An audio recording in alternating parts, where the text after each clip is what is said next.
It's time to bring you yet another amazing episode. And now, welcome your host. Good to have you on the Backstory with Omobola Stephen. I'm the host, Omobola Stephen. On the Backstory with Omobola Stephen, we want to shine more light on what has not worked and what will make it work. We focus on topics that are centered on politics and also government, and with other subtopics like the science and technology, society and culture, the environment, and also the economy. We emphasize the importance of us embracing change and transformation, not just in our personal lives, but in the world in general, because all of the changes that we desire in life and in the world generally can only happen if we are ready to begin to have discussions, disruptive yet constructive discussions that's going to pivot these changes that we long for. Now, this is the mission and the focus on the Backstory with Omobola Stephen. I am my guest.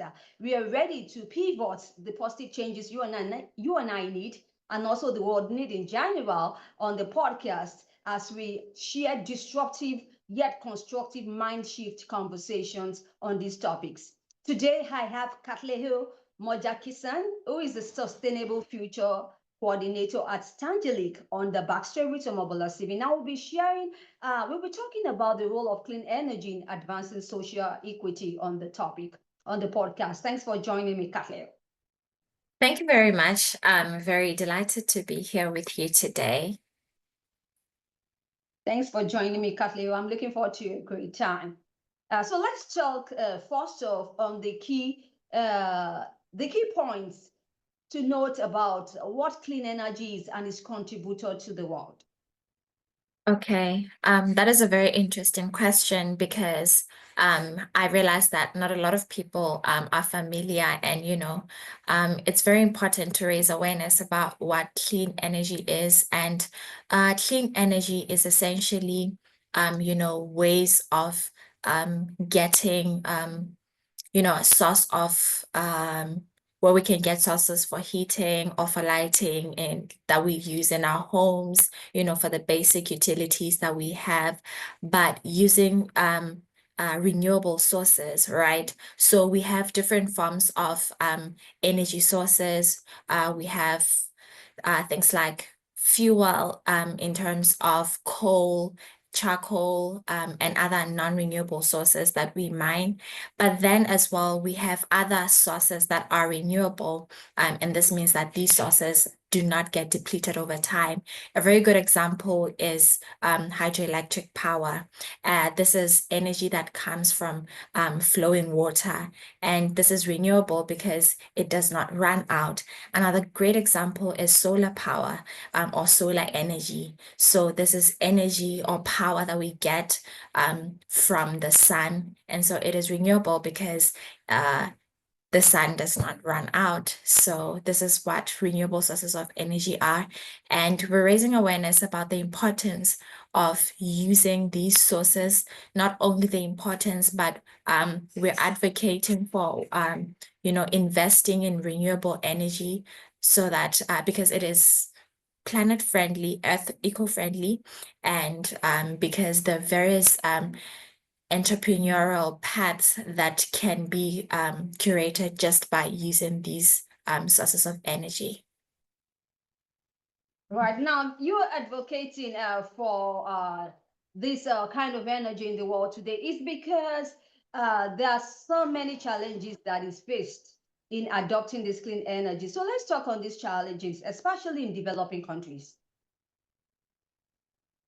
Okay, so the main challenges that developing countries face when it comes to adopting renewable energy can either be the lack of infrastructure. So we have seen that in as much as most developing countries, there may be in geographical areas that favor the use of renewable energy, but sometimes the infrastructure is lacking, the funding to, get equipment to obtain that energy so that it is used and essentially converted to power may be lacking. When we talk about solar energy, for instance, many countries, especially on the African continent, lack, solar microgrids. They're very difficult to find. In Lesotho, for instance, where I come from, you'd find out that we have to import all of the materials used for in order to generate solar power. So I would say that infrastructure is one of the key elements that is actually lacking for these areas. And, for resources such as water, for instance, some areas, they may be battling with, even if they have water, but they don't have the equipment to, generate electricity, or the governance in that area is not prioritizing, generation of water using renewable sources. So those are some of the key challenges that countries, especially developing countries, face when it comes to, the generation of energy or power using renewable sources. But really, Katleho, don't you think politics has a lot to do with this development?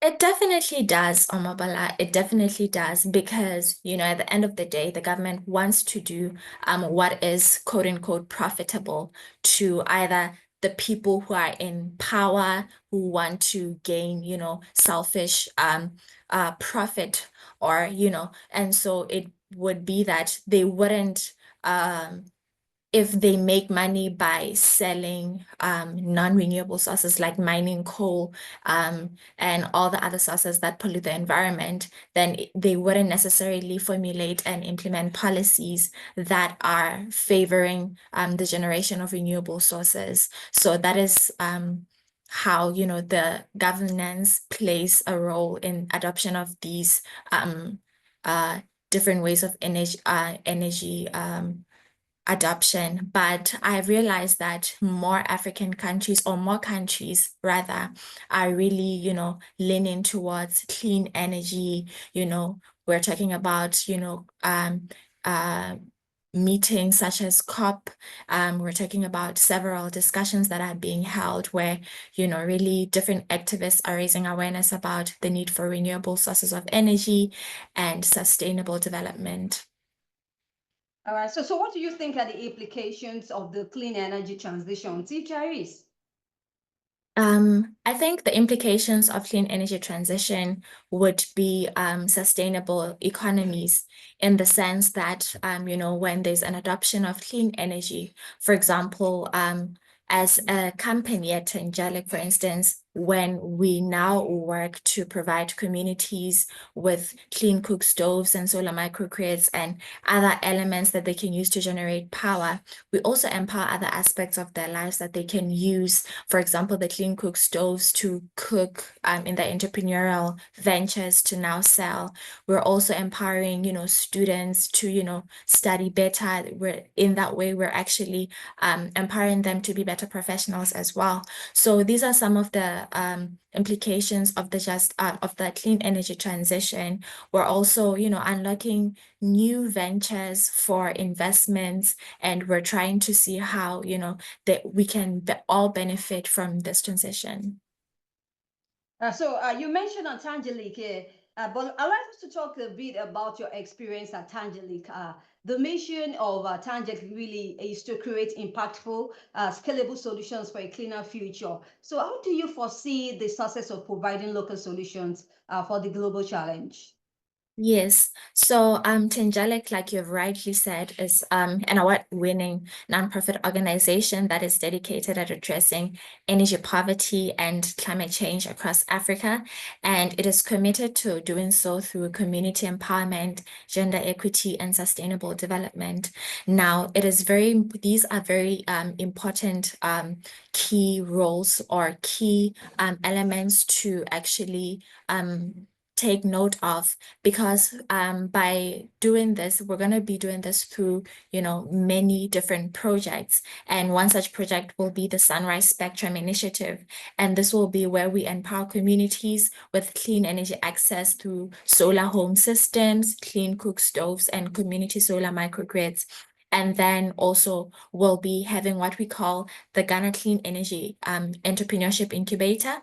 And here we'll be fostering the next generation of clean energy leaders by providing mentorship, training and seed funding to young entrepreneurs. And another project we're going to be pioneering is the Pan-African Climate Exchange. And in this project, we'll be driving continent-wide climate action through knowledge sharing, collaboration, and innovative financing mechanisms. So the success of these projects would really go a long way in boosting the economic muscle of the communities that we're going to be reaching out to. And this is, what is going to be unfolding as we continue to advocate for clean energy transition. All right, good to know. Thanks for that. So we talked about sustainable future. How can we begin to build a sustainable future through partnerships? Now, I'm talking about the private sector, the NGOs and government. In order for us or the society in general to begin to advance sustainably, gender equity and also clean energy initiatives globally. Do you have your insight? I know you have, you can share. Yes, so there are different ways that, we can ensure that there is sustainability rather, as we develop, especially developing countries such as the African countries. And one key way to do so is through sustainable partnerships, right? So where when governments are more open to forming public when they're more open to forming partnerships with organizations that have the intent to actually reach out to communities and create meaningful change, when they implement policies that favor these organization goals, or when they actually create or they divert part of the funding to actually ensure that it's easier for these grassroots organizations to penetrate communities, how they can support them. And these strategic partnerships would really play a key role. Another key role would be to emphasize the importance of corporate social responsibilities among the private sector companies specifically, emphasizing the need for, we need more initiatives catered towards addressing poverty, as opposed to perhaps a company that would say prioritize entertainment or other, so by raising awareness and advocating for the fact that maybe corporate social responsibility projects or the funding from corporate social responsibility should actually be diverted to actually solving problems that a country is facing, that will help to boost its growth, alleviate poverty, and mitigate other pressing social issues that such a country is facing. So how do you think the developing countries or the advanced countries, how do you think they can come in to support this vision for the underdeveloped or the developing countries, especially Africa? I think the best way that, at first I would like to say that I don't normally say that maybe, yes, through partnering and so on and so forth, we can do it, but we have to really be emphatic by saying that Africa is the one that will be responsible to take it to where it wants to be, right? So I don't like placing emphasis on saying, oh, developing countries should do this and do this for Africa, because we've seen how that has failed. We've seen, for instance, how the cutting of the USAID and cutting from funding from different government, how that has made many developing countries to be dependent on developed countries rather. So I just want to say that what I would advocate for personally would be for more partnerships between African countries to, improve their trade relations with one another, to ensure that there's sustainable trade partnerships going on between them, and to ensure that there are policies that are implemented or, more dependence or more interdependence on one another, as opposed to countries that are already developed. So I just want to say that the developed countries, could also maybe chip in to help with things like how maybe I would say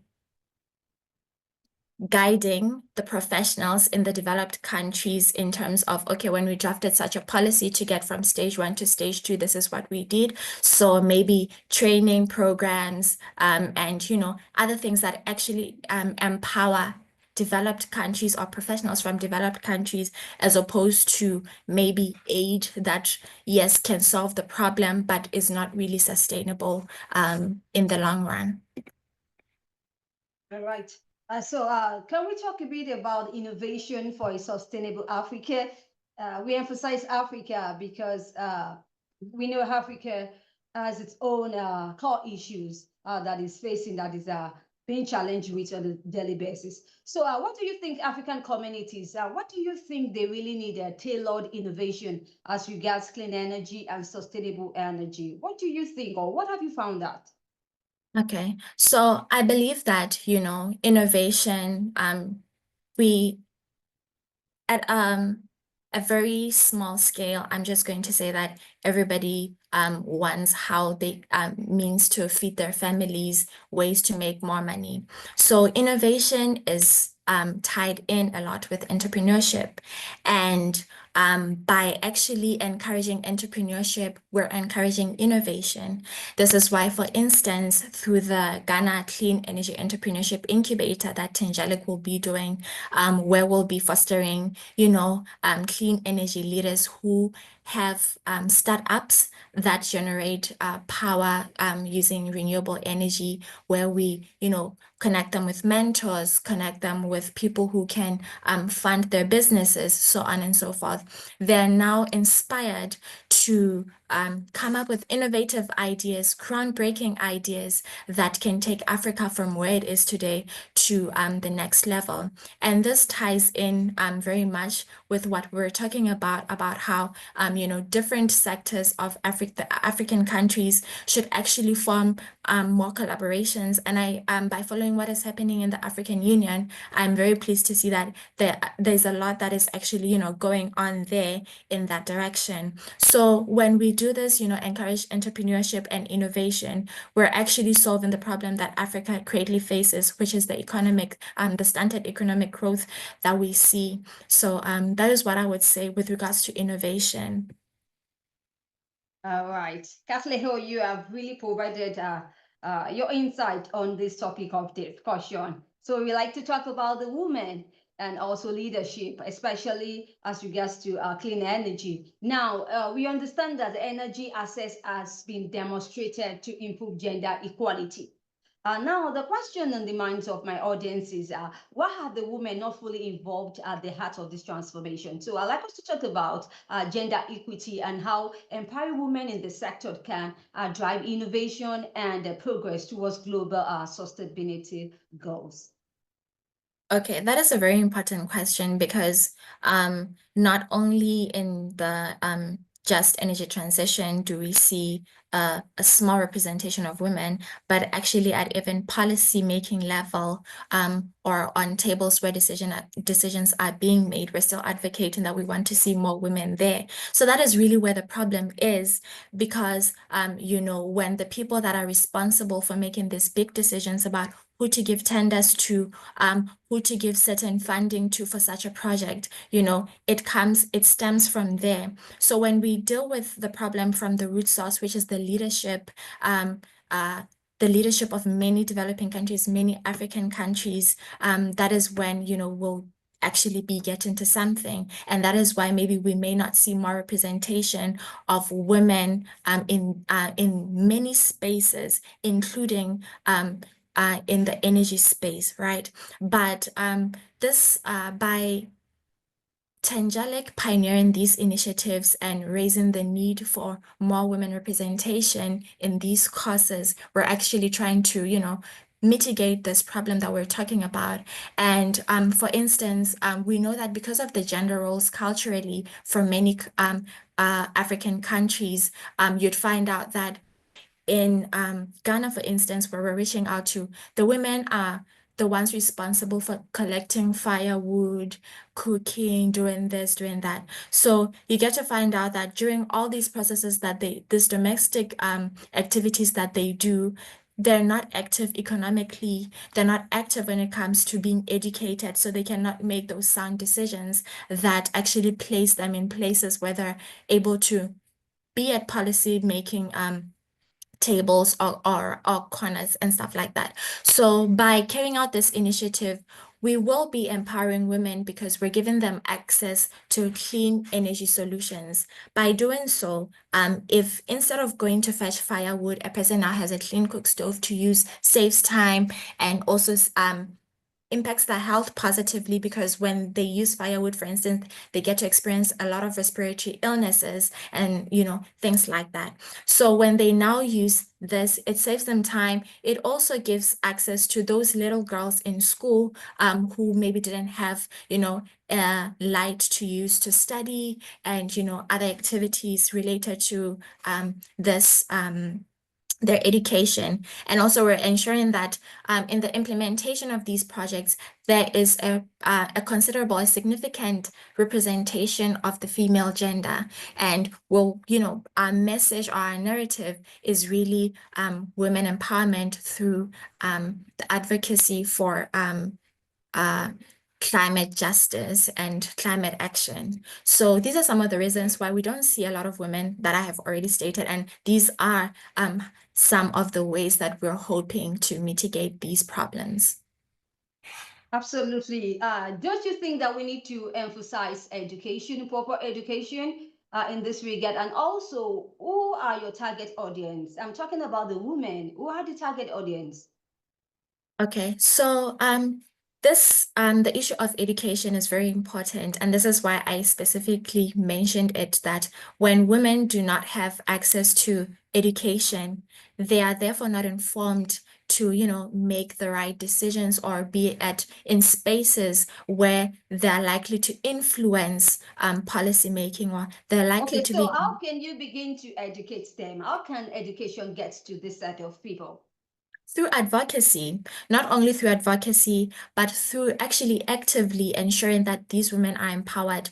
When you talk about entrepreneurship, for example, for those that are not vested, those are not well versed with maybe what is entrepreneurship? How do I pitch to an investor? How do I get into this energy sector? When you provide mentorship to these women, when you provide trainings for those that maybe they're now out of high school or they didn't go to high school, but they're older, and you provide entrepreneurial training, these are some of the ways that we can, try to mitigate or bridge the gap between the male and female representation in relevant spaces. All right. So do you have any sites that they can visit in order for them to access this important information? And also, I'd just like you to tell me your the target audience for this set of people in terms of the clean energy. You're looking at the women. Where are they located? Okay, that is a very great question. So these women that we're looking for are particularly in the global south. Our pilot projects, however, will be taking place in Ghana, specifically in Tamale. So because of the geographical location and the legislative, laws there that favor clean energy transition, that is where our pilot projects will be taking place. And we're looking for young women, especially those who are into entrepreneurship. These are the people that we'll be serving. But more vastly, will also be outside the scope of the women. We'll also be targeting specifically less privileged communities. So obviously this includes men as well. So the less privileged or the impoverished communities that cannot afford access to clean energy, all of these people are our target market or audience rather, and these are the people we'll be reaching out to. So for our viewers listening and would like to learn more about how TANGELIC is going to go about what it's doing and to keep updated, they can visit www.tangeliclife.org to see how they can be part of this change to actually bring about sustainable development in this regard. All right. Do you have any important information, perhaps any project in the pipeline that you think the audience of the backstory can benefit from now or in the nearest future? You can share if you have any. Okay, so for now, the projects that are, in the pipeline to be implemented in the subsequent future is the Sunrise Spectrum Initiative, the one that I mentioned before, firstly. And this is where we'll be empowering communities with clean energy access through the donation of solar home systems, clean cook stoves, and community solar microgrids. So, we're not only reaching out to, say, people who can benefit, but we're also reaching out to people who can partner, people who can contribute to making this change. So we're calling on any prospective organizations to, form strategic partnerships to, see how we can work together towards the completion of this goal. Good to know. Thank you once again, Katleho, for sharing that. We sincerely, from the bottom of my heart, on behalf of the audience of Backstory to Omobola Stephen, I wish you best of luck in this project that you're embarking upon, and also in subsequent ones that you will embark upon at the TANGELIC. Thank you once again for sharing your thoughts, especially on the role of clean energy in advancing social equity. We value your time and also the positive contributions you've had on the show and impacting the audience in general. Best of luck once again, Katleho. Thank you so much, Omobola. It was a delight to be here today. Delight to have you once again. And if you'd like to catch up with any missed episodes of the Backstory with Omobola Stephen, you can do so on any podcast distribution platforms or any podcast promotion platforms. Just search for the Backstory with Omobola Stephen. We focus on government and politics and other subtopics like the society and culture. We also have science and technology, the environment, and also the economy. We focus on disruptive yet constructive mindship conversations on topics that is going to pivot the changes that we need in the society and in the world in general. Till I come your way, I need you to stay safe. Thank you once again, Katleho, for your time. You have Thank a you great so time. much. Thank you so All right. much. All right. If you enjoyed today's episode, make sure you subscribe and leave us a review.